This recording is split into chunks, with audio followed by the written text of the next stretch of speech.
저는 서울에서 정형외과를 운영 중인 박노준, 올해 72세 의사입니다. 평생 40년 동안 수많은 환자의 관절을 진료해 왔습니다. 그런데 진료실 문을 열고 들어오는 분들 중 절반 이상이 손가락 때문에 고통받고 있습니다. 손이 뻣뻣해서 컵을 못 잡겠어요. 아침마다 손가락이 굳은 것처럼 움직이질 않아요. 젓가락질만 해도 관절이 시큰거려요. 이런 말을 매일 듣습니다. 대부분은 나이 탓이라 생각합니다. 하지만 아닙니다. 손가락 관절염은 노화가 아니라 습관이 만든 병입니다. 그리고 치료의 시작은 약이 아니라 움직임입니다. 오늘은 제가 직접 환자들에게 알려주고 수천 명이 효과를 본 손가락 관절 5분 루틴을 공개하겠습니다. 이건 단순한 스트레칭이 아닙니다. 관절 속 염증을 줄이고 딱딱하게 굳은 손가락을 부드럽게 되살리는 방법입니다. 진통제나 주사 없이 단 5분의 움직임으로 통증을 줄이는 법. 이 영상을 끝까지 보신다면 당신의 손끝은 다시 젊어질 수 있습니다. 경기도 일산에 사는 70세 이정자 씨는 아침마다 손가락이 뻣뻣하고 젓가락질을 하면 손끝이 저렸습니다. 겨울이 되면 통증이 더 심해졌고 컵을 들 때마다 관절이 뚝 소리를 냈습니다. 진단 결과는 퇴행성 손가락 관절염 2기. 손을 자주 찬물에 담그고 설거지 후 바로 건조시키지 않았던 습관이 원인이었습니다. 또 한 명, 인천의 68세 김춘호 씨는 오른손 검지 관절이 부어오르고 밤마다 손끝이 욱신거린다고 호소했습니다. MRI 검사 결과 연골이 닳고 염증이 관절 안에 고여 있었습니다. 그는 30년 동안 기계 수리 일을 하며 반복된 손동작을 멈춘 적이 없었습니다. 결국 작은 통증이 쌓여 관절이 망가졌던 겁니다. 부산 해운대에 사는 74세 윤명자 씨는 요리할 때 칼을 잡으면 손끝이 휘청거렸습니다. 손가락 끝마디가 휘고 붓기까지 생겼죠. X-레이를 보니 뼈가 서로 닿으며 변형이 진행되고 있었습니다. 윤 씨는 눈물을 흘리며 말했습니다. 예전엔 반지도 잘 끼고 바느질도 즐거웠는데 지금은 단추 하나 잠그는 것도 힘들어요. 이 세 사람의 공통점은 하나였습니다. 통증을 가볍게 여겼다는 겁니다. 하지만 그 짧은 통증이 관절이 보내는 마지막 신호였습니다. 손가락 관절염은 생각보다 빠르게 진행됩니다. 대한정형외과학회 조사에 따르면 60세 이상 여성의 3명 중 1명, 남성의 5명 중 1명은 이미 손가락 관절염 초기 상태입니다. 문제는 대부분이 병원을 찾지 않는다는 겁니다. 이 정도는 괜찮겠지, 조금 쉬면 낫겠지 하며 버팁니다. 손가락 관절염의 본질은 연골이 닳고 염증이 반복되는 퇴행 과정입니다. 손을 많이 쓰는 사람일수록, 특히 주부나 수공업자, 악기 연주자처럼 손끝을 세밀하게 쓰는 사람일수록 그 위험이 높습니다. 관절 안의 연골은 충격을 흡수하는 쿠션 같은 조직입니다. 하지만 세월이 지나면 그 쿠션이 얇아지고 염증 물질이 쌓이면서 통증이 시작됩니다. 이때 관절이 부풀어 오르고 손가락 끝이 변형되며 점점 젓가락질, 글쓰기, 단추 채우기 같은 일상 동작이 어려워집니다. 관절염은 조용히 오지만 한번 변형되면 되돌릴 수 없습니다. 하지만 초기에 움직임을 바꾸고 올바른 루틴을 지키면 염증을 줄이고 연골 손상을 늦출 수 있습니다. 저 박노준이 수천 명의 환자를 진료하며 확신하게 된 사실은 단 하나입니다. 손가락 관절은 움직여야 산다는 것입니다. 오늘 말씀드릴 5분 루틴은 그 어떤 약보다 효과적입니다. 이건 단순한 운동이 아니라 손가락 관절 속 순환을 되살리고 염증을 빼내는 치료법입니다. 손가락 관절염은 단순히 나이 때문이 아닙니다. 실제로 제가 진료한 40대 환자 중에도 손가락이 퉁퉁 붓고 통증을 호소하는 분이 많습니다. 원인은 3가지입니다. 첫째, 반복된 손 사용. 손가락 관절은 몸의 어떤 부위보다 많이 움직이는 관절입니다.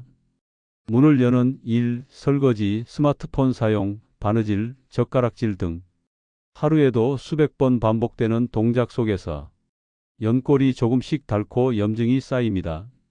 특히 주부나 요리사, 악기 연주자에게서 많이 나타납니다.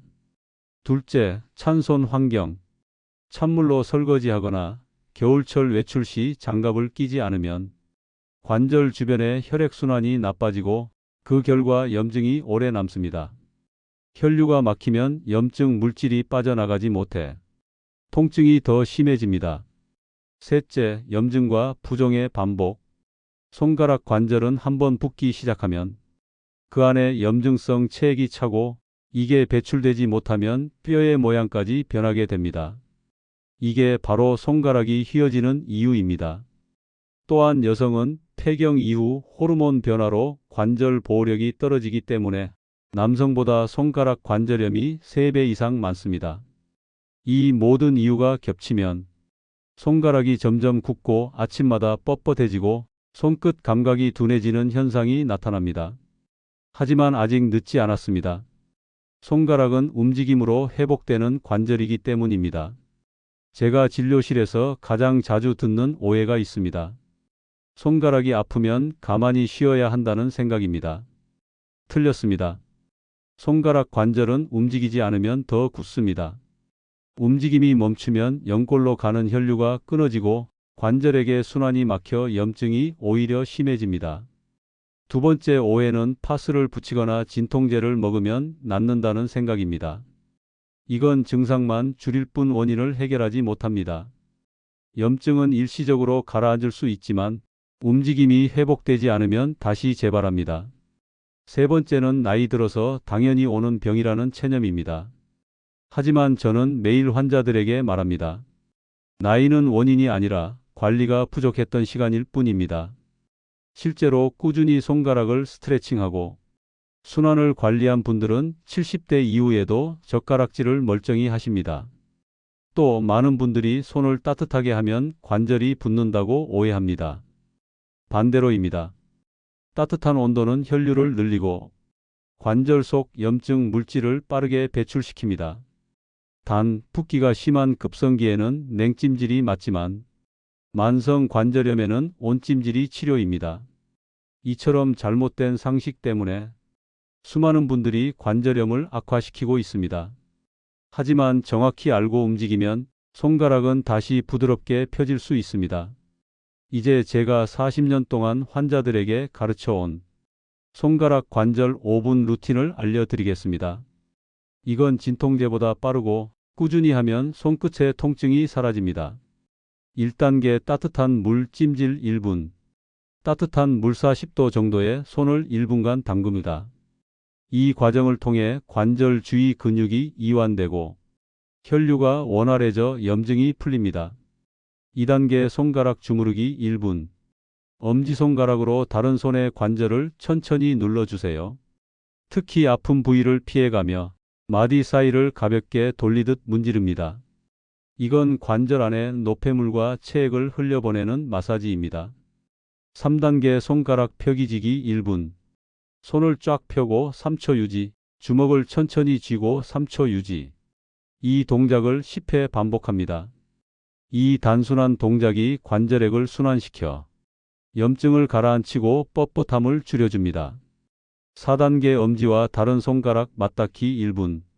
엄지와 검지를 맞댄 뒤 중지, 약지, 새끼손가락 순서대로 터치합니다. 이건 관절의 미세한 움직임을 회복시키는 재활 동작입니다. 손끝 감각이 살아나는 것을 느낄 수 있을 겁니다. 5단계 손등 스트레칭 1분. 손바닥을 아래로 향하게 하고 반대 손으로 손등을 살짝 눌러 뒤로 젖힙니다. 이때 손목부터 손가락 끝까지의 인대가 늘어나는 느낌이 듭니다. 이건 관절의 유연성을 회복시키는 마지막 단계입니다. 이렇게 하루 2번 아침과 저녁으로 단 5분만 투자하면 관절이 회복됩니다. 그리고 생활 속에서 다음 3가지를 꼭 지켜야 합니다. 찬물 대신 미지근한 물 사용. 설거지, 세탁, 청소 후엔 반드시 손을 따뜻하게 해주세요. 손가락 과사용 금지. 무거운 냄비나 물건은 두 손으로 잡고 손가락만으로 힘을 주는 습관을 버리세요. 영양 관리. 단백질, 비타민 D, 오메가3는 관절 회복을 돕습니다. 특히 연어, 두부, 달걀, 견과류를 자주 드세요. 손가락 관절은 소모품이 아닙니다. 올바르게 쓰면 평생 쓸 수 있습니다. 제가 진료실에서 환자들에게 항상 하는 말이 있습니다. 관절은 약보다 습관이 먼저입니다. 지금부터 알려드릴 손가락 관절 건강 5단계 루틴은 하루 5분이면 누구나 따라 할 수 있고 꾸준히 하면 관절의 움직임이 분명히 달라집니다. 첫째, 아침 해독 스트레칭 1분. 잠에서 깨어난 직후 손을 가볍게 펴고 쥐는 동작을 10번 반복하세요. 밤새 굳어있던 관절 안의 관절액이 움직이기 시작하면서 손끝이 부드러워지고 혈류가 따뜻해집니다. 둘째, 식사 전 손목 풀기 1분. 젓가락질이나 숟가락질 전 양손을 깍지 끼고 시계 방향 반 시계 방향으로 천천히 돌립니다. 이 단순한 동작이 손목과 손가락의 부담을 30% 이상 줄여줍니다. 셋째, 하루 한 번 온찜질 3분. 찬물 설거지 후나 저녁 뉴스 볼 때 따뜻한 수건을 전자레인지에 30초 데워서 손등 위에 올리세요. 온열은 혈관을 확장시켜 염증 물질을 배출시키고 뻣뻣한 관절을 이완시킵니다. 파스보다 훨씬 효과가 빠릅니다. 넷째, 잠들기 전 손가락 펴기 루틴. 주먹을 쥐고 3초, 펴고 3초. 이 동작을 10회 반복하세요. 관절 안에 관절액이 순환되고 밤사이 굳는 것을 방지합니다. 특히 새벽에 손이 저리고 굳는 분들에게 필수입니다.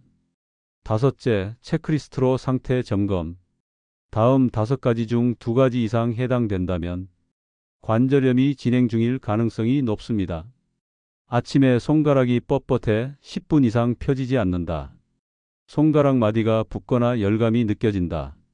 젓가락질, 단추 채우기가 불편하다. 손가락이 휘거나 관절이 튀어나온 느낌이 있다. 날씨가 추우면 통증이 심해진다. 이 중 2가지 이상이 있다면 병원에서 염증 수치 CRP, ESR와 X-ray 검사를 꼭 받아야 합니다. 조기에 잡으면 수술 없이 회복할 수 있습니다. 서울 양천구에 사는 73세 정정순 씨는 10년 넘게 손가락 통증으로 고생했습니다. 관절이 붓고 밤마다 손이 타는 듯 했다며 진통제 없이는 잠을 못 잤습니다. 제가 알려드린 루틴을 하루 5분씩 3개월간 꾸준히 하셨습니다. 그 결과 손가락이 구부러질 때의 통증이 70% 줄었고 주먹이 완전히 쥐어졌습니다. 정 씨는 웃으며 이렇게 말했습니다. 매일 5분만 움직였는데 내 손이 다시 살아났어요. 반면 경기 시흥의 69세 김영호 씨는 손가락이 아프기 시작했을 때 무시했습니다. 일하다 보면 낫겠지 하며 몇 달을 버텼습니다. 결국 관절이 굳어버렸고 X-ray 검사에서 이미 뼈끼리 맞닿아 있었습니다. 김 씨는 한숨을 쉬며 말했습니다. 그때 하루 5분만 투자했어도 지금처럼 아프진 않았을 겁니다. 또 다른 사례, 부산의 71세 박금자 씨는 요리사로 평생 손을 많이 썼습니다. 퇴직 후 손가락이 붓고 반지가 끼지 않았습니다. 하지만 온찜질과 손가락 펴기 루틴을 꾸준히 하며 3개월 만에 붓기가 줄고 통증이 사라졌습니다. 지금은 아침마다 이 루틴을 가족들과 함께 한다고 합니다. 그녀의 말이 아직도 기억납니다. 약보다 내 손을 믿는 게 더 낫다는 걸 이제 알았어요. 세 사람의 차이는 단 한 가지였습니다. 관절이 아플 때 바로 행동했는가, 미뤘는가. 손가락 관절은 움직이지 않으면 굳습니다. 하지만 하루 5분의 루틴은 그 굳음을 되돌립니다. 대한정형외과학회는 최근 발표에서 하루 5분의 손가락 스트레칭이 퇴행성 손가락 관절염 환자의 통증 강도를 평균 42% 감소시킨다고 밝혔습니다. 또한 서울대병원 재활의학과 연구진의 논문에 따르면 온찜질과 간단한 관절 운동만으로도 염증 수치 CRP가 평균 30% 낮아졌다는 결과가 있습니다. 미국 하버드 의대의 관절 연구에서는 관절은 움직이지 않으면 연골 대사가 멈추지만 적절한 스트레칭은 연골 세포를 활성화시켜 자가 회복을 유도한다고 설명합니다. 즉, 약이나 주사가 아니라 움직임과 열 관리가 진짜 치료법입니다. 손가락은 나이를 말해주는 부위입니다. 주름이 아니라 움직임이 나이를 보여줍니다. 매일 5분만 투자하세요. 그 5분이 당신의 10년을 되돌릴 수 있습니다. 오늘 말씀드린 내용을 꼭 기억하세요. 손가락 관절염은 늙어서 생긴 병이 아닙니다. 잘못된 습관이 만든 결과이고 올바른 루틴으로 충분히 회복할 수 있습니다. 매일 단 5분. 따뜻한 물 한 컵과 작은 움직임이면 됩니다. 당신의 손은 다시 젊어질 수 있습니다. 이 영상이 도움이 되셨다면 좋아요로 건강을 응원해 주시고 구독으로 평생의 관절 건강 습관을 함께 이어가세요. 당신의 작은 클릭이 누군가의 손을 다시 움직이게 할 수 있습니다. 이야기 들어주셔서 감사합니다.